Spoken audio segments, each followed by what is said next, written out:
عبدالرحمن بابا فرمایي ویښته سپین سترګې تاریکي غاښ کنډاس نوو کاږي د دنیا لچارو لاس. عبدالرحمن بابا فرمایي چې د دنیا په کارونو او په لالچ کې د ویښته سپین شو، نظر د لاړو، غاښونه د پریوته، یعنی ټول عمر د تیر شو او اوس هم ته نه منې کېږي او په دغه لالچ کې لګیا یې. په هر تور چې یې مومي پسې درومي، نه په چپ لوري سرفه کړې نه په راس. او که دنیا درته اوس هم ملاویږي نو سرفه پې نه کې، په هر اړخ ورپسې منډې وې. چپ لورې وی ګس لاسته او راس وی ښي اړخ ته.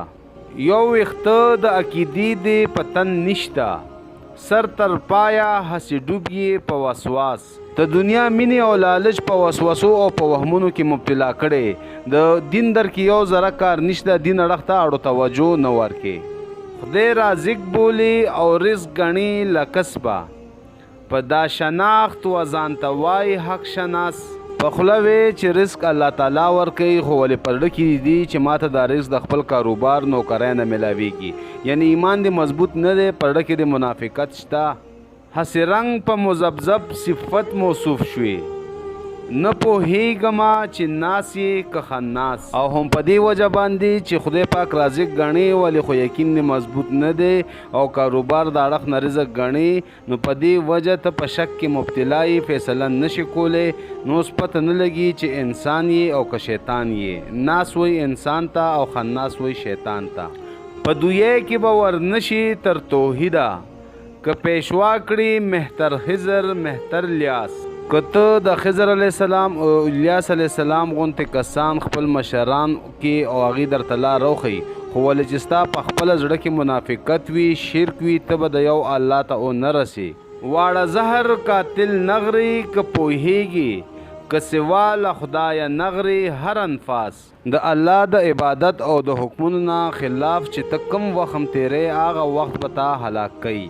نغرل وی تیرولو ته او انفاس د نفس جمع ده ساته وی. امر دا دی چې له نهي لاس کوتاه کړي او که نوي خپل سر وګڼه مواس. الله تعالی چې د کم کارونو نه منې کړی یې، ته هغې نه ځان منې کا، ګینې ځان تباه وګڼه. خیر دا دی چې له شره وجار وځي، په دا چاره کې هیڅ نشته کوز او پاس. او ستا خیر په دې کې دی چې د بد کارونو نه ځان منې کې. د بد کارونو نه ځان منې کولو کې ستاسو تاوان نشته. که زما ویل دروغ یا کوز او پاس وي، ته پخپله په خپل زړه کې وکړه قیاس. او که زما دا خبرې درته دروغ ښکاري، نو ته پخپله لږ سوچ وکړه. الله تعالی د عقل او فهم درکړی دی چې ستا تاوان او ګټه په څه کې ده. له سړیه غرض واړه سړیوخ دی، نه چې پټ وي مست د زرو په لباس. سړی په اصل کې هغه سړی دی چې په هغه کې سړیتوب وي.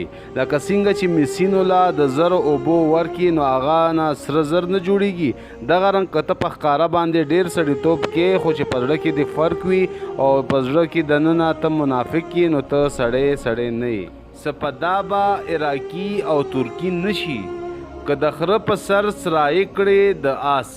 د عراق او د ترکی اسونه ډیر مشهور دي. وای چې د خر د پاسه ته هر سانه د دغه اسونو زینونه او کتې واچې، خو ولې خر دی نشي. خر دی.